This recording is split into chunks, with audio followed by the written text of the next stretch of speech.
Ao longo desses anos, eu vou uma pergunta, depois você me responde, porque eu vou fazer uma outra pergunta em cima. Eita, mas já está reservando a pergunta. Não é, porque eu não tenho certeza do que eu vou falar. O perfil das pessoas que seguem, ou que acreditam, que são filiadas ao MBL, é um público muito jovem, correto? Depende, se eu me considerar muito jovem... Não, é isso que eu queria perguntar. Eu ficarei feliz se eu sou muito jovem. Já foi jovem. Mas as pessoas que te seguem é um público muito jovem.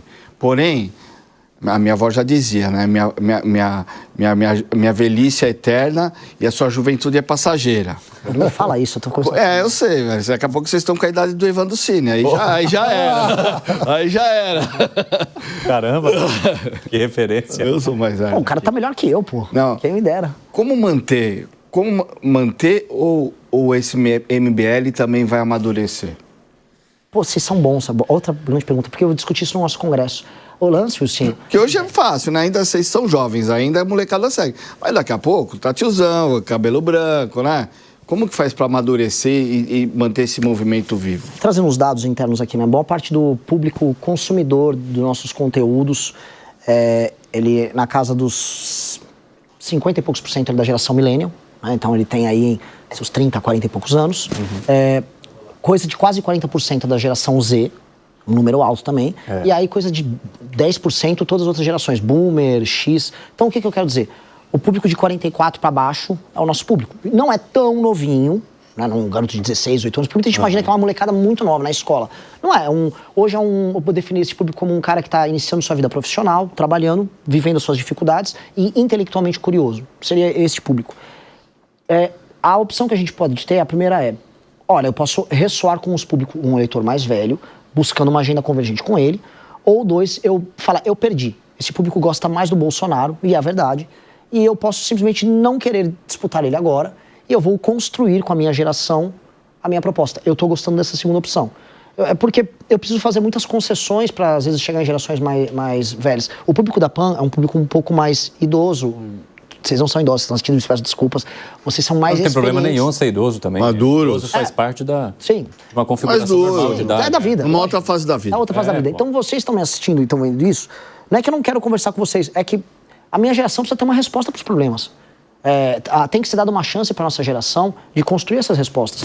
Quando eu falo do problema da Constituição, a gente está falando de uma Constituição que foi pactuada pela geração anterior e que não deu certo. A gente está vivendo as consequências disso. 30 mil pessoas vão embora do Brasil, pelo menos isso é uma estatística de 22, todos os meses. E majoritariamente jovens, as pessoas desistiram do sonho brasileiro. Se é que já houve algum sonho brasileiro. Agora, trazendo para a questão um pouco mais prática, vocês estimam conseguir montar esse partido de fato em quanto tempo? E quanto tempo também que vai demorar esse trâmite agora na Justiça Eleitoral? Como é que funciona isso? Foi o Mano que falou da fábrica de salsicha? Foi. Montar um partido é tipo uma fábrica de salsicha também. Você vai entrando com a coleta de assinaturas de um lado e no final você tem que sair com uma coisa que são as assinaturas validadas em cartório. Além das assinaturas estarem validadas em cartório, elas também precisam... Você precisa constituir 9 diretórios. Esses 9 diretórios têm que obter 0,1% da votação para deputado na última eleição. E aí você tem que chegar a um total de 547 mil assinaturas validadas pelos cartórios. E aí depois isso tudo vai para 9 julgamentos nos estados e 1 julgamento no TSE.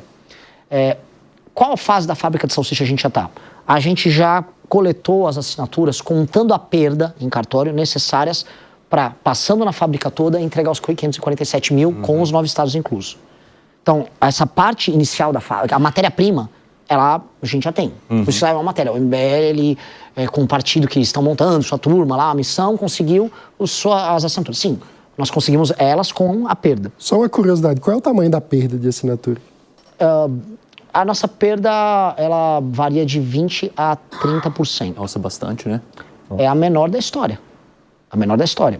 Eu vi o Diogo... No sentido de ser desafiador, né? Você juntar uma quantidade de assinaturas e no momento de protocolar, de fato, você perder de 20% a 30%. Né? E às vezes o agente no cartório simplesmente não quis. O importante o sistema do TSE, hoje, e o TSE é uma instituição que vive sendo alvo de críticas, o sistema do TSE é muito bom e o TSE está com uma boa vontade em fazer acontecer com lisura. Então, todo o processo, a gente foi com o TSE e falou, como é que eu faço para fazer a coleta e eu não tenho a perda? Não pode errar o assento, tem vários detalhes. Então, a gente já tentou para os detalhes para que essa perda não fosse na casa dos 50%. No final, chegou no cartório, pode ter uma diferença na assinatura que o cartorário fala, não vou dar. Só que a gente conseguiu trabalhar para que ela fosse muito baixa. Era o que faltava também, você falar mal do TSE nesse processo, né? Não, mas... Nessa altura. Não, né, você pode falar, interesseiro, né? O negócio protocolado, dependendo para criar. Mas é verdade, mas assim, lógico, é uma alegação que poderia ser verdadeira, mas eu posso demonstrar para você que tem uma admiração ali pelo processo deles, porque nós fomos até o TSE para tentar entender o sistema deles. O sistema de coleta que houve, por exemplo, para o Novo, era diferente. O Novo, a rede de sustentabilidade, eles iam às ruas com as fichas, e aí depois isso tudo ia para o cartório. Hoje existe uma pré-validação sendo feita pelo sistema do TSE. Online? Online, uma pré-validação online.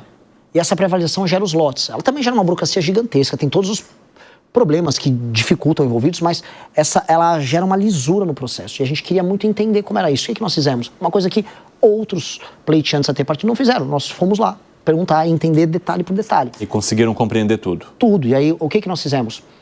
Eu vi ontem o Diogo fez observações muito boas sobre a montagem do partido, mas ele falou, o Bolsonaro teria conseguido.